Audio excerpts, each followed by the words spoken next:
ஏன்னா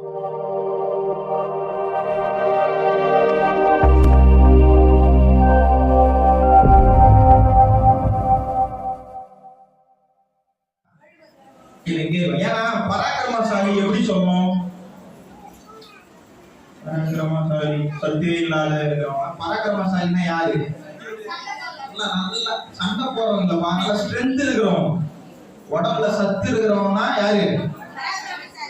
அப்படி சத்தே இல்லைனாலும் ஏசப்பா நமக்குள்ள வந்துட்டாருன்னா நம்மளாம் யாரு? சரி, அப்போ இயேசுவானவர் நமக்குள்ள இருக்கிறார். அப்போ நம்மளாம் யாரு? இப்போ சொல்லுங்க, கருப்பொருள் சொல்லுங்க பார்க்கலாம்.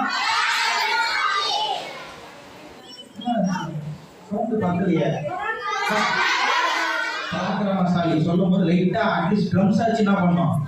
அது இருக்கும். பின்னாடி பாத்திரங்கள்லாம் அது இருக்கும். சரிங்களா? அந்த அளவுக்கு உங்களுக்குள்ள சவுண்ட் இருக்குது. ஏன்னா வரும்போது அலேலியா அவ்வளவு சவுண்டா சொன்னீங்க. சரிங்களா? தூங்கி நேரம் அலேலியா சொல்லுங்கன்னு சொல்லும் போது கூட அது இருக்க மாதிரி சொன்னீங்க. Alleluia alleluia. இப்ப கருப்பொருள் என்னன்றது சொல்லுங்க பார்க்கலாம்.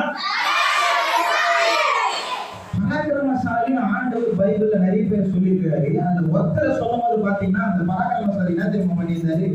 எதிரிகளுக்கு பயந்து நைஸா போயிட்டு ஓட்டமா ஒளிஞ்சின்னு போராடிச்சுட்டு இருந்தாரு. அவருடைய களஞ்சியத்துல கொஞ்சம் அரிசி சேர்த்துக்கிறது என்ன பண்ணியிருந்தாரு? எதிரிகளுக்கு பயந்து இருந்தார்.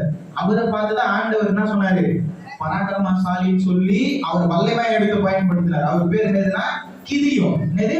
கிதியோன். அப்புறம் அவர் பயங்கரமான சம்பவம் செய்ய ஆரம்பிச்சிட்டார். ஆண்டவர் அவரோட இடைப்பட்ட உடனே. சரிங்களா? இன்னைக்கு ஆண்டவர் உங்களோட இடைப்பட போறாரு. நீங்க போயிட்டு பராக்கிரமசாலியா இருக்க போறீங்க. இனிமேட்டு நீங்க என்ன பண்ண போறது இல்ல. பிசாசுக்கு இருட்டுக்கு பயப்பட போறது இல்ல. பக்கத்துல கை பிடிச்சு சொல்லுங்க, இனிமேட்டு பயப்பட தேவையில்ல. நீங்க பராக்கிரமசாலி. அல்லேலூயா.